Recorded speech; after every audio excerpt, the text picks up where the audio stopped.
आप में से कितनी माताएं जिन्होंने कभी जिंदगी में 16 सोमवार करा हो, हाथ उठाओ जरा।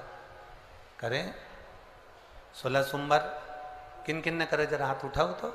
हाँ दिख गए, ठीक है ठीक है। और जितने लोग आस्था चैनल पर सुन रहे हैं, जितने लोग फेसबुक यूट्यूब पर कथा सुन रहे हैं, जितने लोग इस पवित्र भूमि पर छिंदवाड़ा की पावन शिव महापुराण की कथा श्रवण कर रहे हैं, हम आपसे पूछना चाहें, आपने 16 सोमवार का व्रत करा, 16 सोमवार का उद्यापन करा, 16 सोमवार का नियम लिया, 16 सोमवार की पोथी पढ़ी, 16 सोमवार की कथा पढ़ी, 16 सोमवार पे चूरमा बनाया, किसी ने 3-3 बार व्रत करा, किसी ने बेलपत्री का करा, किसी ने चूरमे का करा, किसी ने मिश्री का करा। बोलो सही है, करा लोगों ने। पर जितने लोग आस्था चैनल पर कथा सुन रहे हैं और जितने लोग इस फेसबुक यूट्यूब पर कथा सुन रहे हैं और जितने छिंदवाड़ा की पवित्र भूमि पर कथा सुन रहे हैं, हम इनसे पूछना चाहते हैं,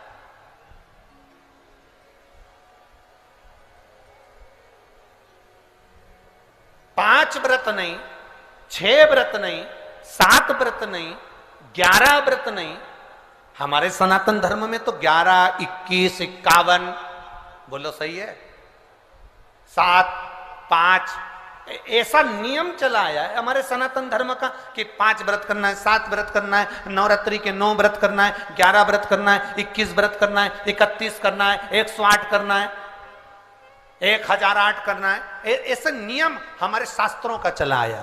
फिर आखिर 5 व्रत नहीं, 7 व्रत नहीं, 6 व्रत नहीं, 4 व्रत नहीं, 3 व्रत नहीं, 16 व्रत का नियम कहां से आया? 16 व्रत ही क्यों?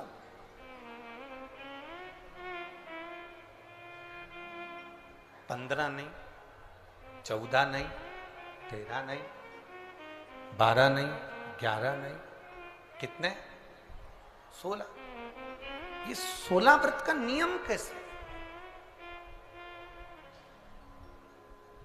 ये कहां से आ गया 16 व्रत का नियम? कोई आपसे पूछ सकता है, आपके घर के बच्चे कह सकते हैं, मम्मी ओ माँ क्या कर रही हो? माँ ने कहा बेटा मैंने 16 सोमवार के व्रत उठाए।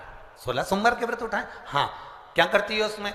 बेटा शाम के समय जब तीसरा पहर होता है, प्रदोष काल होता है, प्रदोष का जो समय होता है, शाम का जो समय होता है, उस शाम के समय पर हम 16 सोमवार का पूजन करते हैं। शिव जी का शिवलिंग का निर्माण करना या शंकर भगवान का शिवलिंग घर में उसकी पूजन अर्चना करना, उसका निर्माण करना और पूजन करके जो भी चीज से हमने सोमवार करे हैं, जो 16 सोमवार के प्रथम सोमवार में चूरमे से करो, चाहे तुम बेलपत्री से करो, चाहे तुम मिश्री से करो, जिससे तुम पहला व्रत करोगे, 16 की 16 व्रत उसी चीज से होंगे, उसी प्रसाद से होंगे। तो बच्चे कहेंगे माँ ये 16 व्रत का विधान कहां से आया, 16 व्रत का नियम कहां से आया? आपके बच्चे पूछ सकते हैं, आपसे पूछेंगे, आपके बच्चे आपसे पूछेंगे कि ये 16 व्रत का विधान कहां से आया, 16 व्रत का नियम कहां से? तब आपको बताना है। अवंतिकापुरी उज्जैनी में एक कन्या रहती थी जिसका नाम सुगंधा था। बड़े ध्यान से सुनना, 16 सोमवार के व्रत तो आपने बहुत करे हैं, पर 16 सोमवार में 16 सोमवार का नियम कहां से आया? 15 नहीं, 14 नहीं, 5 नहीं, 6 नहीं, 7 नहीं, 21 नहीं, 20 नहीं, 16 का नियम कहां से आया? वो 16 के नियम को जाने। और यहीं से 16 सोमवार व्रत की प्रारंभता है, इस कथा की प्रारंभता। और जिन जिन को स्मरण में ना हो, मेरी माताओं से निवेदन है, जिनको नहीं मालूम है कि 16 सोमवार के 16 व्रत का विधान कहां से आया, उनको आप सुना सकते हो, आप उनको बता सकते हो। अवंतिकापुरी में एक सुगंधा नाम की एक बड़ी सुंदर कन्या रहती थी, बड़ी सुंदर थी। उसमें उसके चेहरे पर बड़ा आकर्षण था, उसके चेहरे पर बड़ी चमक थी, उसके चेहरे पर बड़ी रौनकता थी, बड़ी रौनक। अब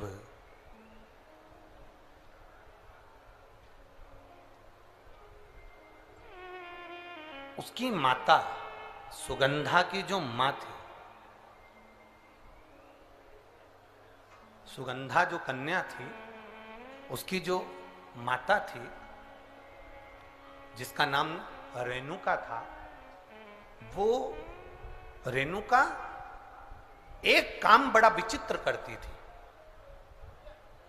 किसी भी देवालय में जाती थी, किसी तीर्थ में जाती थी, किसी मंदिर में जाती थी, किसी शिवालय में जाती थी, किसी तीर्थ स्थान पर जाती थी, पुष्प साथ में ले जाए ना ले जाए, प्रसाद साथ में ले जाए ना ले जाए, सोना चांदी दान करने के लिए ले जाए ना ले जाए, पैसा धेला कहीं चढ़ाने ले जाए ना ले जाए, वो एक इत्र की शीशी में रुई को भिंगोकर एक डब्बी में भरकर लेकर जाती थी। और उसका नियम था वो रेणुका का कि वो रुई, वो कपास, वो जो इत्र लगा हुआ जो पदार्थ, जो इत्र लगी हुई जो रुई है, उस रुई को, उस कपास को भगवान के दरवाजे पर, चौखट पर उसको लगा कर आती थी। ये रेणुका का नियम था, ये सुगंधा की मां का नियम था।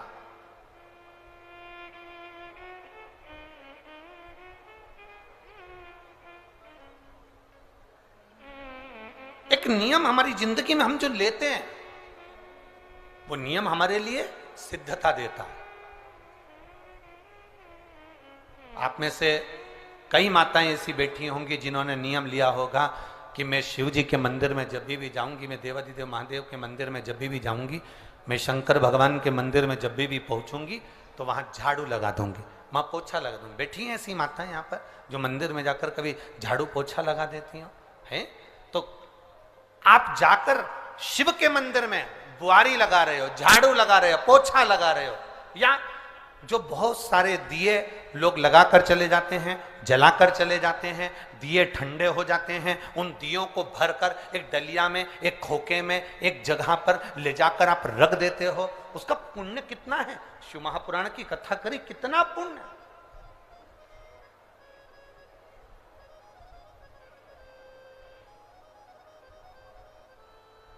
गुरु नानक देव जी ने तो अपने शिष्य वाले से कहा था, गुरु नानक देव जी अपने शिष्य से कहते हैं, संत शिरोमणि में भी शिरोमणि परम पूज्य गुरु नानक देव जी अपने शिष्य बाले से कहते हैं, बाले सुन, भंडारा करने वाला भंडारा करे, लंगर करने वाला लंगर करे, चखने वाला चखे, करने वाला करे।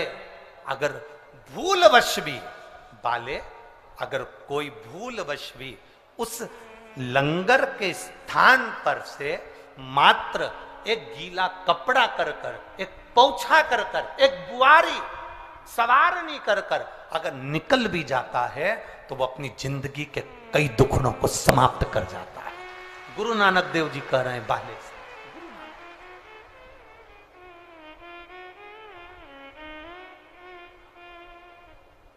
अब शिरोमणि संतों में शिरोमणि गुरु नानक देव जी कहते हैं कि कोई लंगर करे, कोई लंगर चखे, मतलब कोई भंडारा करे और कोई भंडारा खाए, कोई लंगर करे, कोई लंगर चखे। अगर वो चखने वाला भी उठकर चले गया और वहां पर से आप अगर निकल कर जा रहे हो और आपने अगर मात्र वहां सवारनी से आपने मात्र झाड़ू भी लगा दी, पोछा भी लगा दिया, उसको कहीं ना कहीं किसी ना किसी रूप में आपने सेवा कर दी, तो उस सेवा का फल क्या है? तो गुरु नानक देव जी कहते हैं उसका फल यह है कि आपकी जिंदगी में जितने जितने दुख, जितनी जितनी तकलीफें आपकी जिंदगी में, जितना जितना कष्ट आपके जीवन में, जितना जितना रोग, जितनी जितनी तकलीफें आपके जीवन में आ रही होती हैं, वो सारी की सारी तकलीफें अपने आप समाप्त होती चली जाती हैं, अपने आप समाप्त हो।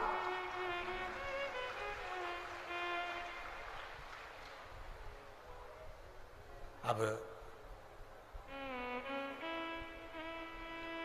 रेणु का नियम था, एक इत्र की शीशी में से इत्र निकाल लेती थी, उस इत्र को रेणु का वो भगवान की जो चौखट थी, भगवान का जो द्वार था, भगवान की जो दरवाजा था, भगवान का जो द्वार था, भगवान की जो चौखट थी, उस चौखट पर उसको लगा देते।